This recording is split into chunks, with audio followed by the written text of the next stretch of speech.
so sad. Why you look like you carry everybody burden? You're alright, you know. From Roy dead, I don't even know night from day. I know it's hard for process, but everybody knows Roy did dead left money, so why you afraid?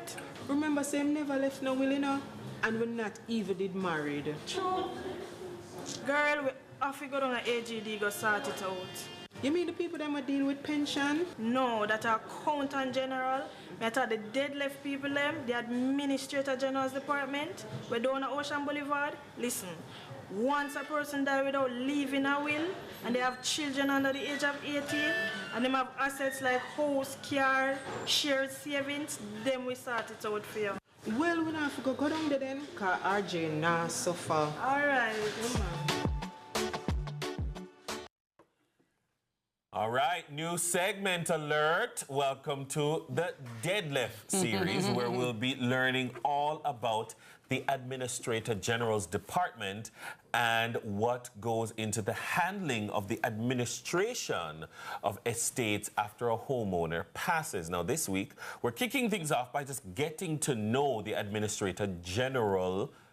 So we have Stacey Ann Carty here, finding out when and why her role comes into play. Welcome to Sunrise, AG. How are you doing? Thank you. Thank you. Morning to you both. How are you? I'm well. How are you? I'm Good. magnificent. We're Yeah, good. and I love this series because dead left cause a lot of dead men's in Jamaica. And Yes. unfortunately, this is all too commonplace and we have to stem the issue. So we know that estate planning is not something that, a lot of Jamaicans like, because we don't like make a will, because if you make a will, you call down dead by yourself. However, the chaos and the anarchy, the confusion, and the deadments that can arise when you die intestate, that is without a will, trust and believe. It's a lot. Yeah. So I'm happy that the Admin General is here to set things straight and just to put things into perspective for our citizens. So who is the Administrator General? We've been hearing about you guys.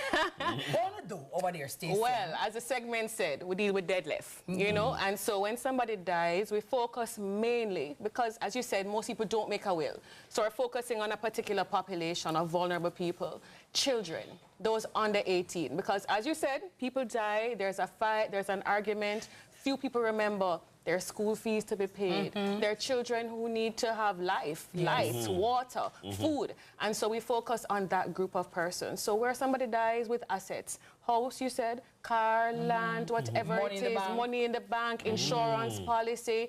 We have entertainers who die, they have royalties coming in. We have a variety of assets. People die in a car accident. We have a lot of accidents on our road. We have to sue the person who caused the accident. So we have lots of assets coming in. We have horses, you name it, we have it at the department. Boats, fishermen die, people with yachts, whomever. Anything that you have in life carries through to death. Yes. And so what we do, we look at what you have, do various investigations to see what is there, bring in the assets so that we can take care of the children. We give the adults what is theirs while they're adults, and we keep what is for the child with the department. There are also some cases where the court might say, you know what, this is a little complicated, let the admin gen deal with it, and then make a court order to say, you have the expertise there, you do it. There might be, as you said, fighting in between parties in a family, and the court says, you know what, admin gen, let's have you deal with it again.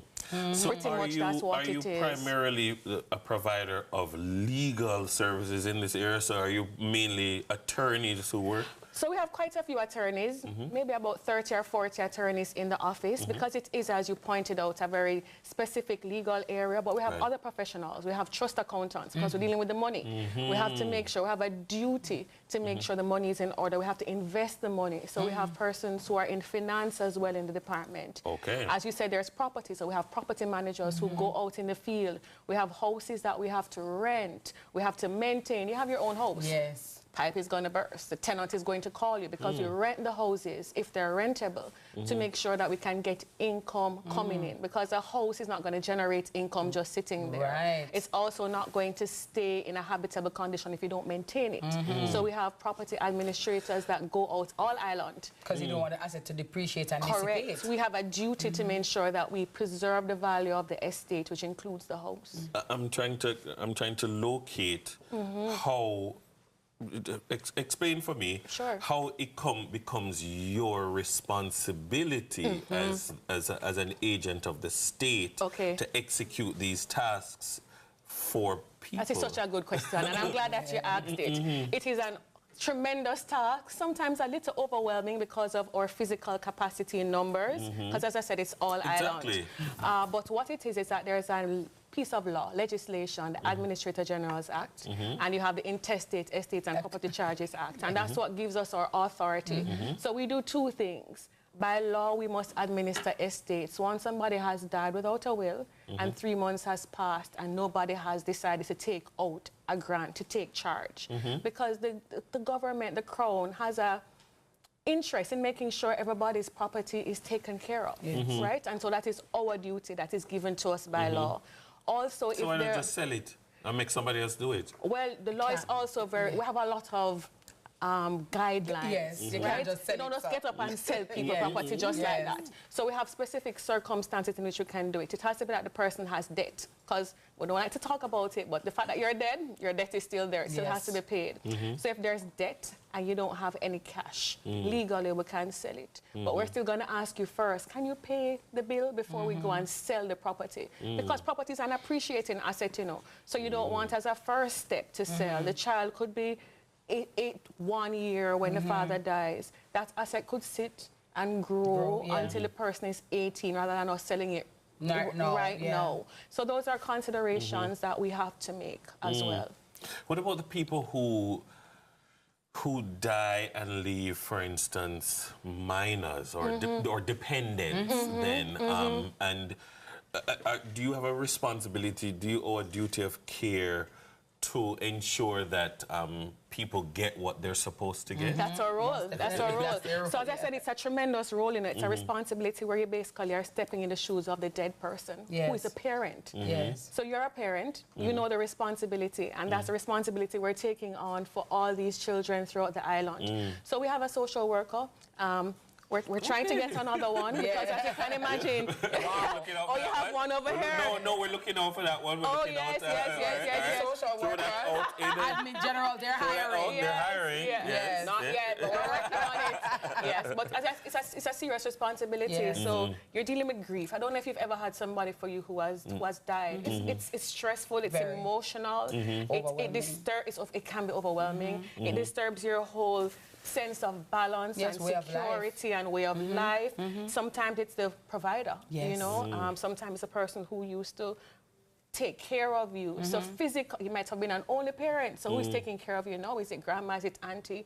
Are you boxing around to different family members' homes? And so our social worker goes. Oftentimes she goes to the school, because that's often a place of stability for children, speaks to the teacher, the principal, and we also try and show them what are some other options the government offers that can give them some financial support. Because children are expensive. Whether you have it or you don't have it, children require money, they require care. Let me ask you quickly, Stacey, though, because, for example, when there is a minor, unfortunately, the adults don't always do what is in the child's or children's best interest.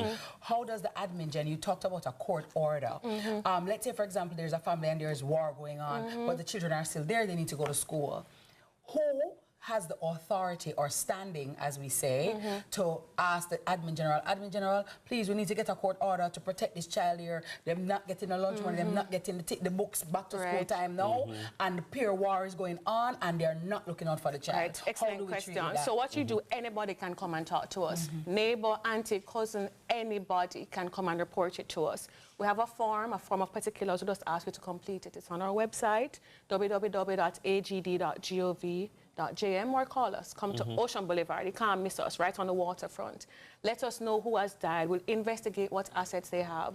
And just August, back to school, would have gotten lots of invoices. We pay the school fees from the money that the person has left. You saw in the videos, he said, oh, the person died and had money in the bank account. We collect the money, we invest it, we pay the bills for the child. If the child needs a monthly payment, we make that monthly payment to the caregiver's account every month, just like you would get your pay in your deposit account every month. We do back to school, shoes, clothes. Children buy a lot of clothes and so forth because they're constantly growing. So that's our role. Yes. So in essence, we take over the affairs of the person. We act as their parent as far as is possible. And once persons have left assets, we take control of it and take care of the child until they're an adult. Somebody on YouTube, Dennis, is asking about outside children.